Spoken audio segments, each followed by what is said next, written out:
کیا کریں پیسے ہی نہیں ہے. تو حضرت کو بہت غصہ آتا تھا ان کے اوپر. نہیں یہ اسٹائل کیوں ہے؟ اسٹائل یہ ہونا چاہیے بھائی اللہ کا دیا بہت کچھ ہے. سوال جب اتنا کچھ ہے تو شادی کیوں نہیں کر رہے؟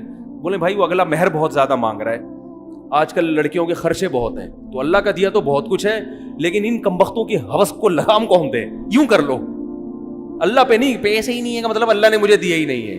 تو بولو پیسہ بہت ہے بھائی, اللہ کا دیا بہت کچھ ہے, حالانکہ کچھ بھی نہ ہو پھر بھی بولو بہت کچھ ہے, اس لیے کہ واقعی بہت کچھ ہے.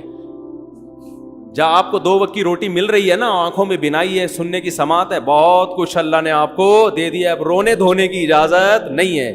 تو اب آپ کماؤ, زیادہ کماؤ, قوم کے لیے کماؤ. آپ مدرسوں میں خرچ کرو گے, بیوہ عورتوں پہ خرچ کرو گے, یتیموں کی, ایک یتیم کی کفالت نبی نے کیا فرمایا کہ جس نے یتیم کی کفالت کی جنت میں میرے ساتھ ایسے ہوگا.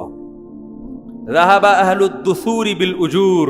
صحابہ نبی کے پاس آئے, یا رسول اللہ مالدار لوگ تو اجر میں بڑھ گئے, جتنی نمازیں ہم پڑھتے ہیں وہ بھی پڑھتے ہیں لیکن صدقات و خیرات تو وہ ہم سے زیادہ کر رہے ہیں.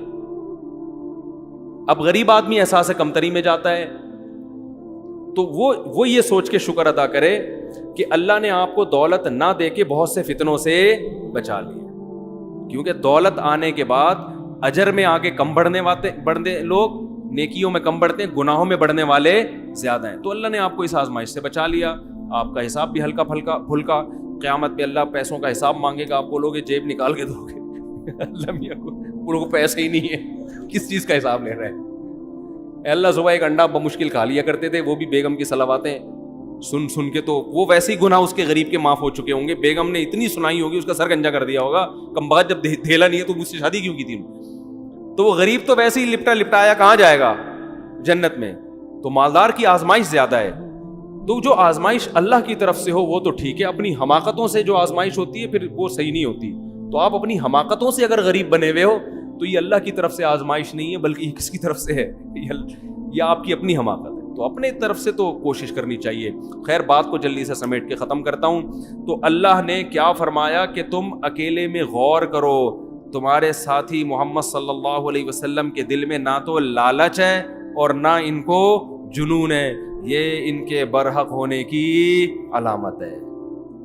قوم سے ٹکر لے رہے ہیں, مارے کھا رہے ہیں, پتھر سر سے خون نکلتا ہے تو جوتوں میں جمع ہو جاتا ہے, رشتہ دار سب الگ ہو گئے, چچا کہہ رہے ہیں کہ مجھ پہ اتنا بوجھ مت ڈالو کہ میں برداشت نہ کر سکوں.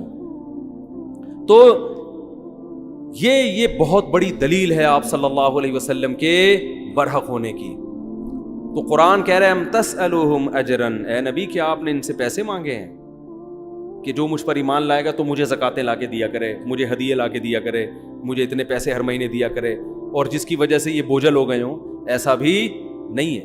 حتیٰ کہ دیکھو ابو طلحہ انصاری رضی اللہ تعالیٰ عنہ آئے نبی کے پاس, بس یہ واقعہ سنا کے بیان ختم کرتا ہوں, کہ یا رسول اللہ قرآن میں اللہ نے آیتیں نازل کر دی, لن تنالوا البر حتی تنفقوا مما تحبون, کہ تم نیکی کی حقیقت تک اس وقت تک نہیں پہنچ سکتے جب تک محبوب چیز اللہ کی راہ میں صدقہ نہ کرو. یعنی اگر نیکی تو کم چیز بھی صدقہ کرنے سے ہوگی, لیکن اگر نیکی کی حقیقت اور تہ تک پہنچنا چاہتے ہو تو ایسی چیز صدقہ کرو جس سے تمہارا دل اٹکا ہوا ہے. محبوب چیز نکالو اللہ کی راہ میں, قربانی دو. دیکھو جس کو دنیا میں جب ایک دوسرے سے محبت ہوتی ہے نا, تو لوگ آپ سے آپ کی پسندیدہ چیز مانگ لیتے ہیں. سیٹنگ میں تو یہ بہت ہوتا ہے, لڑکے بتاتے ہیں میری اپنی کوئی سیٹنگ نہیں ہے الحمدللہ, کہ سیٹنگ میں یہ بہت ہوتا ہے کہ وہ محبوبہ نے یہ مانگ لیا, اپنی کوئی خاص چیز مانگ لی کہ بھئی یہ گھڑی ہے یا یہ موبائل ہے, اب آپ آزمائش میں آ گئے. اب آپ کو محبت تھی, آپ نے کہا کوئی بات نہیں یہ آئی فون تمہارا ہوگا, وہ جوش میں آ جاتی ہے بھائی یہ ہے محبت. یہ دنیا میں ہوتا ہے, انسان آزماتا ہے. اور یاد رکھو یہ ہمارے ہاں بہت بڑی اللہ کی نعمت ہے کہ اب بھی عورت پہ خرچ کرنے کا جذبہ ہے, پٹانے کے لیے بھی. گوروں میں یہ بھی ختم,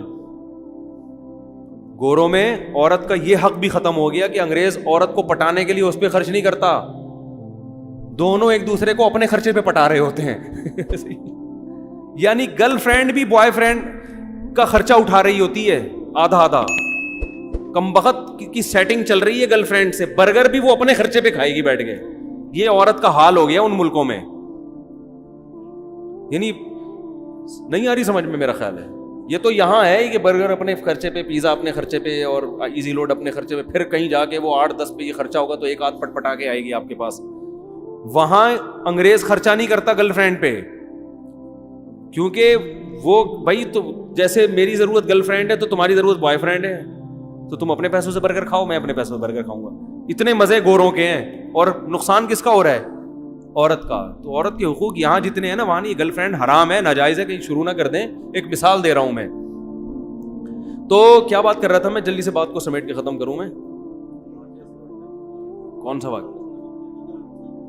ہاں, تو محبوب ترین چیز اللہ کی راہ میں صدقہ کیا جائے. قرآن نے کہا نیکی کی تہ تک تم اس وقت پہنچو گے. یہ آیت جب نازل لن تنالوا البر, ہرگز نہیں نیکی کی حقیقت تک پہنچ سکتے جب تک محبوب چیز صدقہ نہیں کرو گے. حضرت ابو طلحہ انصاری آئے, یا رسول اللہ, اللہ نے آپ پہ جو آیتیں نازل کی, قرآن نازل کیا, اس میں اللہ نے فرمایا کہ محبوب ترین چیز کو صدقہ کرنا پڑے گا. تو میں نے اپنے دائیں بائیں غور کیا, میرے پاس محبوب ترین مال کون سا ہے؟ تو میرے 2 باغ ہیں جو مجھے بہت ہی محبوب ہیں. پراپرٹی ہے نا, ایک تو باغ ویسے ہی اچھا لگتا ہے, دوسرا وہ ارننگ کا اس زمانے میں اس سے بہتر ذریعہ تھا نہیں, تو یہ تو میری ارننگ کا ذریعہ ہے, یہ مجھے بہت محبوب ہے. تو آپ کو اختیار ہے, آپ جہاں چاہیں صدقہ کر دیں. میں ہوتا تو شاید میرے دل میں لالچ آتی کہ بھائی میں بھی آخر انسان ہوں. ہے بھائی, میرے بیان سن کے تمہیں صدقے کی توفیق ملی ہے, اور میرے بچے بھی ماشاءاللہ ہول سیل کے حساب سے ہیں. میرے ذہن میں تو وسوسہ آ جاتا. اب ایسا نہ ہو کہ آپ لوگ صدقہ کرنا میرے اوپر شروع کر دیں. میرے ذریعہ آمدن اچھا خاصا ہے, ٹھیک ٹھاک ہے, الحمدللہ. بزنس ہے میرا, اور آج سے نہیں ہے, 15 سال سے ہے. باقی میں کسی کو بتاتا نہیں کون سا بزنس ہے. یہ ہوائی بزنس ہی پراپر بزنس ہے, سمجھے؟ تو بتاتا کیوں نہیں, اس لیے کہ یہ ممبر, یہ جگہ نہیں ہے. کبھی چھاؤں میں آئے تو بات کریں گے. پھر وہ لیکن اب بتاؤں گا تو بولیں گے چورن بیچ رہا ہے اپنا, تو میں نہیں بتاؤں گا, میں نہیں بتاؤں گا, یہ نا. تو یہ ضمناً میں نے اس لیے بتا دیا کہ آپ کہیں گے یہ کیا ہو رہا ہے یہ. تو کیا کہہ رہا تھا یار, ایک تو کھوپڑی بہت عجیب سی ہو گئی. ہاں, حضرت ابو طلحہ انصاری آئے, تو میں اگر ہوتا تو میرے دل میں لالچ آتی کہ یار میرا بیان سن کے آپ کی سخاوت جوش میں آئی ہے, تو کس کو دے دو, مجھے دے دو. اور یہ تو زکوٰۃ بھی نہیں ہے نا جو سید پہ حرام ہو, تو یہ تو آپ پہ صلی اللہ علیہ وسلم پہ حرام بھی نہیں تھا. اور آپ صلی اللہ علیہ وسلم اتنے مسکین کہ گھر میں 40 دن چولہا نہیں جلتا, آگ جلنے کی نوبت ہی نہیں آتی, صرف کھجور پہ گزارا ہوتا, وہ بھی کبھی مل گئی کبھی نہیں ملی. تو سب سے زیادہ مسکین کون تھے؟ آپ صلی اللہ علیہ وسلم, اور 9 بیویاں. لیکن آپ صلی اللہ علیہ وسلم نے فرمایا اپنے چچا زاد بھائیوں کو دے دو. کیوں؟ قرآن رشتہ داری جوڑنے کا بہت زیادہ حکم دیتا ہے نا. تو آپ صلی اللہ علیہ وسلم کو معلوم تھا ان کے چچا زاد بھائیوں کی مالی حالت اچھی نہیں ہے, اور ان کے ریلیٹیو بھی ہیں, رشتہ دار بھی ہیں. پہلے آپ نے فرمایا بخن ذاک مال رابع, فرمایا واہ واہ واہ, یہ تو بہت قیمتی مال ہے. اپریشیٹ کیا کہ یہ تو بڑا جذبہ ہے تمہارا, اتنا قیمتی مال صدقہ کر رہے ہو, واہ واہ واہ واہ. پھر فرمایا اپنے چچا زاد بھائیوں کو دے دو جا کے. کیوں؟ اس میں کیا ہوگا, صدقے کا ثواب بھی ملے گا اور رشتہ داری مضبوط ہوگی. صدقے کا ثواب بھی ملے گا اور رشتہ داری مضبوط ہوگی. کتنا بڑا ظرف ہے. آج جاہل پیروں کو میں یہ ہمت دیکھی آپ نے, کہیں گے ڈبہ اس میں ڈال دو, ٹھیک ہے نا, کلی اختیارات کے ساتھ. جب میں چاہوں میں کھاؤں, جب چاہوں میں صدقہ کروں, کلی. یہ کلی اختیارات مجھے سمجھ میں نہیں آتے. بعض لوگ پیسے لا کے پکڑاتے ہیں, مفتی صاحب آپ کو مکمل اختیارات ہیں, چاہے خود کھا لیں چاہے صدقہ کریں. میں کہتا ہوں مجھے آزمائش میں مت ڈالو, یہ بہت بڑی آزمائش میں ڈال رہے ہو آپ. بھائی مجھے ہدیہ دینا تو بولو آپ کے ہیں, وہ تو پھر مجھے خود ہی اختیارات ہوں گے. کیونکہ انسان ایسے موقع پہ اتنی مصیبت میں پڑ جاتا ہے کہ آپ نے کوئی رقم دی, بولا آپ چاہو تو آپ استعمال کرو, چاہو تو صدقہ کر دو. اب آدمی کہتا ہے پتہ نہیں یار ایک مصیبت میں ڈال دی ایک بندے نے, یہ کیا. وہ تو ویسے بھی آپ سیدھے سے بولو بھائی صدقہ کر دو اس کو, یہ آپ کے نہیں ہے, یہ صدقہ کرنے کے لیے ہے. تو یہ گول مول باتیں نہیں کرنی چاہیے ان معاملات میں کبھی بھی. پیسوں کے معاملے میں آدمی کیا ہو, ایک نمبر ہو. تو نبی صلی اللہ علیہ وسلم نے فرمایا کس کو دے دو؟ ابن الاعمام, اپنے چچا زاد بھائیوں کو دے دو. کیسا ظرف ہے, دیکھو ہمیں بھی نبی سے یہ چیزیں سیکھنی چاہیے. آپ جب بہن بھائیوں کو صدقے کی ترغیب دے رہے ہو, رشت کوئی بھی گھر کا بڑا ہوتا ہے بچوں کو ترغیب دے رہا ہوتا ہے, تو اپنے فضائل نہ سنانے شروع کر دیا کرو. ٹھیک ہے نا, اس سے بچے سمجھیں گے ابا کے حقوق ابا کے علاوہ کوئی اور بتائے ان کو, پھر مزہ آئے گا. اب گھر میں والدین نے اپنے بچوں کو اپنے حقوق بتا, دیکھو ابا کا یہ حقوق, ٹھیک ہے صحیح ہے یہ بھی, لیکن اس سے بچے پہ اثر نہیں پڑتا. بچے کو ابا کے حقوق کوئی اور بتائے گا تو بچے, ماں بتائے بچے کو باپ کے حقوق کیا ہوتے ہیں, اور باپ بتائے کہ ماں کے حقوق کیا ہوتے ہیں, پھر کام ہوگا ہٹو بچوں. ابا اپنے حقوق بتا رہا ہوتا ہے, اماں اپنے والے زیادہ بتانا شروع کر دیتی ہیں. بچہ کہتا ہے یار دونوں کے کیا ہیں آپس میں مفاد ہیں. ٹھیک ہے نا. ماں اگر باپ کے حقوق بتائے نا کہ بیٹا تمہارے باپ کا یہ حق ہے, باپ سے کبھی اونچی آواز سے بات نہیں کرنا, اور باپ کی بڑی عزت ہوتی ہے, یہ تمہارا باپ ہے. صحیح ہے, یہ تمہارا کیا ہے, باپ ہے, یہ کوئی معمولی چیز نہیں ہے, یہ چھت اس نے مجھے دی ہوئی ہے, اور یہ وغیرہ وغیرہ جو بھی شوہر کے فضائل مستحضر ہوں اس وقت سوچ بچار پہ غور و فکر کر کے مطالعہ کر کے جو ذہن میں آ جائیں عورت کی اس وقت کہ بھئی یہ اس نے مجھے چھت دی ہوئی ہے, اور دیکھو یہ جو میں تمہیں پراٹھے کھلاتی ہوں نا صبح صبح, تو پراٹھے تو میں کھلا رہی ہوں, لیکن خرچہ کون کر رہا ہے؟ بچوں کو نا ابا کی احسانات نظر نہیں آ رہے ہوتے, اماں کے نظر آ رہے ہوتے ہیں کہ اماں پیمپر بھی چینج کر رہی ہوتی ہے, واپس دوسرا لگا بھی رہی ہوتی ہیں. یہ نہیں پتا ہوتا کہ پیمپر میں تیل کس کا نکلا ہے خریدنے میں, یہ باپ کا نکلا ہے. سارا دن کماتا ہے وہ گدھے کی طرح, پھر جا کے پیمپر آ رہے ہیں گھر میں. تو بچہ تو ماں کو دیکھ رہا ہوتا ہے کہ پراٹھا بنا رہی ہے, انڈا کھلا رہی ہے, اور جیم پہ روٹی لگا رہی ہے, یہ کھا لے, نہیں یہ نہیں کھانا تو چلو وہ کھا لے, وہ جو اس کے سب کچھ تیار کر کے اس کو وین میں بٹھا رہی ہے, اور پھر واپس آتا ہے تو گلے لگا رہی ہے. بچہ یہ دیکھ کے سمجھتا ہے کہ اماں کے حقوق ابا سے زیادہ ہیں. تو اماں یہ سکھائے کہ بیٹا یہ پیمپر ابو کے پیسوں سے آیا, یہ جو چھت ملی ہے کس نے دی ہے, تم اتنی عزت کے ساتھ ہو نا, میں بھی اور تم بھی, یہ کس نے دی ہے یہ نعمت, یہ تمہارے ابا نے دی ہے. اور تم اسکول میں جا رہے ہو, وین کی فیس بھی ابا دیتے ہیں, تو یہ سارا خرچہ ابا کا ہو رہا ہے, اور اسکول کی فیس بھی ابا دیتے ہیں, اور تمہیں جو قوم ملی, خاندان ملا, یہ بھی کس کی وجہ سے ملا؟ ابا کی وجہ سے. پھر مزہ آئے گا. اور ابا الٹا کام کر رہے ہوں, ابا کہہ رہے ہوں کہ بیٹا دیکھو تمہیں تکلیفوں سے جنا کس نے ہے؟ ماں نے جنا ہے, اور میں تو صرف پیسے دے کے نکل لیتا ہوں پتلی گلی سے. یہ جو صبح اٹھے پراٹھے بناتی ہے بیچاری, کچن کے سامنے آگ میں کھڑی ہوتی ہے اتنی دیر, اور بار بار پیمپر چیک کرتی ہے رپورٹ کیسی ہے, یہی کام آج کل رہ گیا نا. خراب رپورٹ ہے تو چینج کر دو, ورنہ وہی لگا رہنے دو. ٹھیک ہے نا. تو وہ بچوں کی ہگائی متائی کا کام تو پیمپروں نے اپنے ذمہ لے لیا ہے. تو یہ جو چیک کرتی ہے, میرے اندر تو یہ ہمت نہیں ہے. تمہیں گود سے لگایا, تمہیں اپنی چھاتی سے دودھ پلایا, تمہیں تکلیفوں سے اٹھایا, تو باپ ماں کے فضائل سنا رہا ہو. اور بیٹا یہ جو میں گھر میں تم آرام سے پل رہے ہو, میں سفر بھی کرتا ہوں, دنیا سے باہر بھی ملک سے باہر بھی جاتا ہوں, شہر سے باہر بھی جاتا ہوں میں, تو میں پھر بھی تمہارے بارے میں سکون میں رہتا ہوں کہ انہیں کوئی تنگ نہیں کرے گا, یہ محفوظ ہاتھوں میں ہے, کیونکہ ماں کا آلٹرنیٹ کوئی بھی نہیں ہے. تو میں جو اتنی بے فکری سے تھڑے پہ بیٹھ کے گپے لگا رہا ہوتا ہوں نا دوستوں کے ساتھ, مجھے پتا ہے بچے گھر میں صحیح پل رہے ہیں, ماں کے علاوہ کسی اور گود میں ہوتے پتہ نہیں کیا کر رہی ہے, زہر کھلا دے کے مارنا دیتی کہیں. وہ سامنے تو بڑی اچھی بنی ہوتی ہے ماشاءاللہ, میرا لال باپ کے جاتے ہی بولے کم بخت. ایک آدمی نے شادی کی, سوتیلے بیٹا ملا نا اس کو, تو مجھے وہ کہہ رہا ہے یار یہ سوتیلا بیٹا جو ہے نا مجھے ایک آنکھ نہیں بھا رہا ہے. ٹھیک ہے نا, ان کا مزاج بھی ہے, کہہ رہے یار یہ مجھے ایک آنکھ نہیں بھا رہا ہے یہ.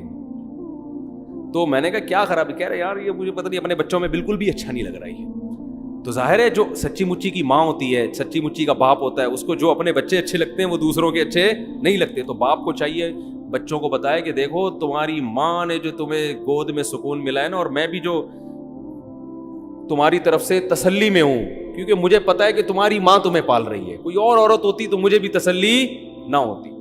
تو دونوں ایک دوسرے کے فضائل سنائیں گے تو کام چلے گا. وہ ادھر اپنی طرف گھسیٹ رہا ہے, وہ ادھر اپنی طرف, کہ ماں کی باتوں میں نہیں آنا.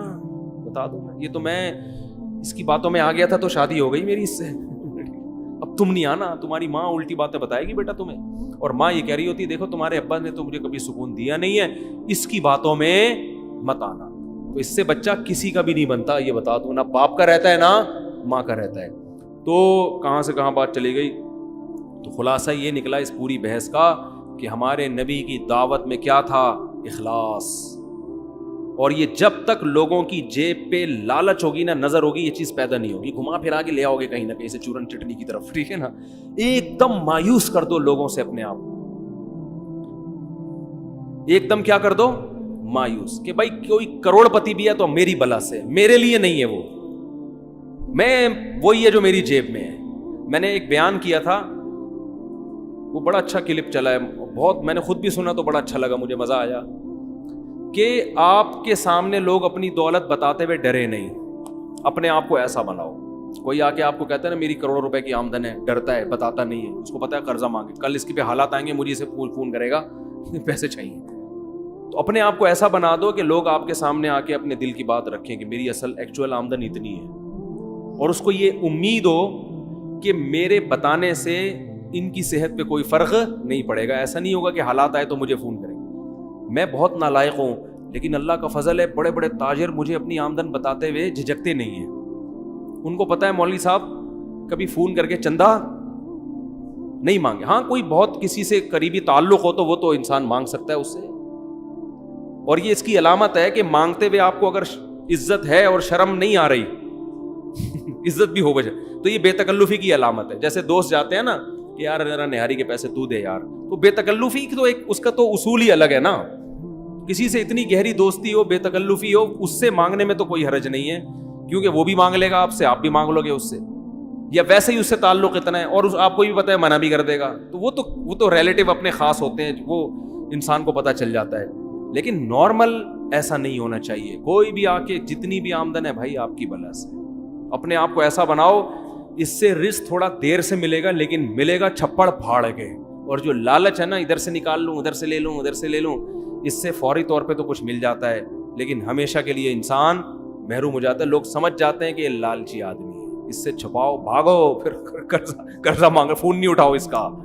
سمجھتے ہو گے نہیں سمجھتے؟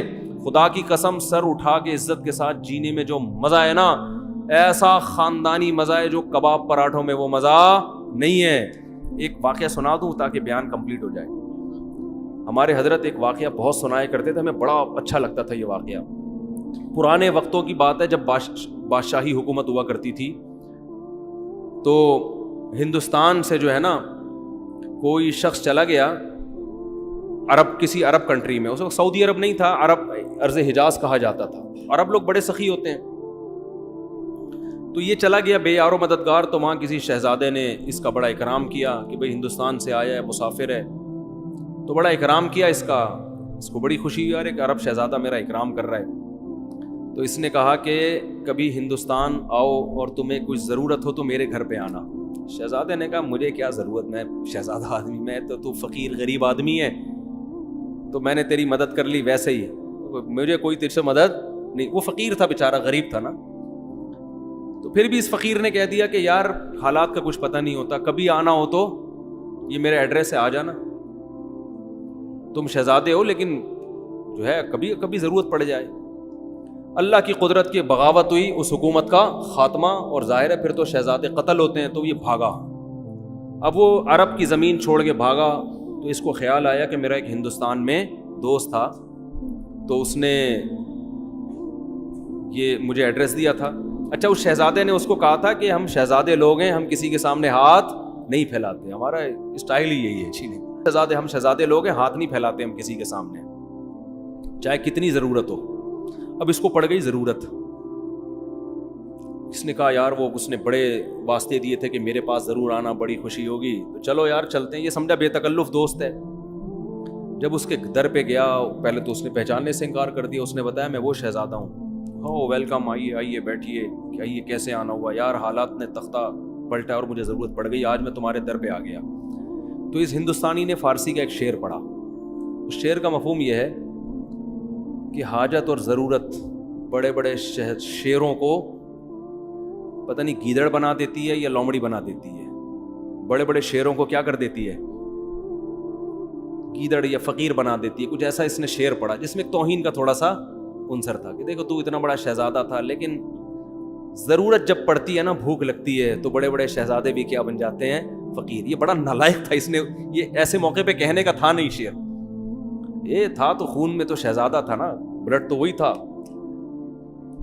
اس نے کہا کہ شیر ہمیشہ شیر رہتا ہے, کیسی ہی حاجت ہو شیر کبھی گیدڑ اور لومڑی نہیں بنتا, اور شیر ایسی حاجتوں پہ 100 جوتے مارتا ہے جو حاجت اس کو فقیر بنا دے. اور کہا میں تجھ سے ایک دھیلا نہیں لوں گا, بھوکا مر جاؤں گا. اب وہ ہندوستانی, ارے بھائی میں نے ویسے ہی کہہ دیا تھا بھائی معاف کر دے. اس نے کہا نہیں, میں خدا کی قسم بھوکا مر جاؤں گا تجھے یہ بتانے کے لیے کہ شیر ہمیشہ شیر رہتا ہے. وہ 100 حاجتوں پہ, وہ ایک حاجت پہ 100 جوتے مارتا ہے, ٹھیک ہے نا, لیکن وہ کسی کے در کا بھیکاری نہیں بنتا. تو ہمارے حضرت یہ شعر پڑھتے تھے, فارسی کا شعر ہے تو نہ ہماری سمجھ میں آتا تھا نہ آپ کی آئے گا, تو اردو میں مفہوم سمجھ میں آتا تھا کہ ہم 100 جوتے مارتے ہیں. تو حضرت فرماتے تھے کہ وہ شہزادہ فقیر تو بن گیا مگر اسٹائل کون سا تھا؟ شہزادوں والا. تو یہ شہزادہ بننا ہر ایک کے اختیار میں ہے. بات آ رہی ہے سمجھ میں؟ ایک شہزادہ وہ ہوتا ہے جو حکومت ملتی ہے اور بڑا پیسہ مل جاتا ہے, یہ ہر ایک کے اختیار میں نہیں ہے, کوشش ہے بنتا نہیں ہے. لیکن یہ شہزادگی جو ہے نا کہ اسٹائل کیسا ہو, شہزادوں والا, سر اٹھا کے جیتا ہو, یہ رکشے والے بھی کر سکتے ہیں, ٹماٹر والے بھی کر سکتے ہیں. بھائی ہم حاجتوں پہ 100 کوڑے لگاتے ہیں, کسی کے سامنے زبان ٹیڑھی. ایسے رہو. دیکھو یہ ہمارے جو بڑے بڑے حکومتی اہلکار ہیں نا, ارب پتی ہیں کہ نہیں ہیں, پھر بھی بہت سے ان میں بھکاری ہے یا نہیں ہے؟ کیا عزت ہے یار ان کی. وہ ادھر سے 5 ارب کھا گیا, ادھر سے اتنے روپے کھا گیا, ادھر سے اتنے کھا گیا, ادھر اتنے کیس چل رہے ہیں, عدالت میں جا رہا ہے, کبھی بھاگ رہا ہے وہاں سے, کبھی اندر ہو رہا ہے, کبھی باہر آ رہا ہے. لوگ صبح و شام لعنت, اتنا پیسہ ہو کے بھی صبح و شام لعنتیں پڑ رہی ہیں. اسٹیل مل کھا گیا, ایک PIA کھا گیا, ایک یہ کھا گیا, ایک ریلوے کو کھا گیا. کیا عزت ہے ان لوگوں کی, بھکاری ہے یہ. اس سے وہ موچی اچھا ہے جو جوتے گانٹھ رہے لوگوں کے اور کسی کے سامنے ہاتھ نہیں پھیلا. اللہ کی نظر میں یہ شہزادہ ہے.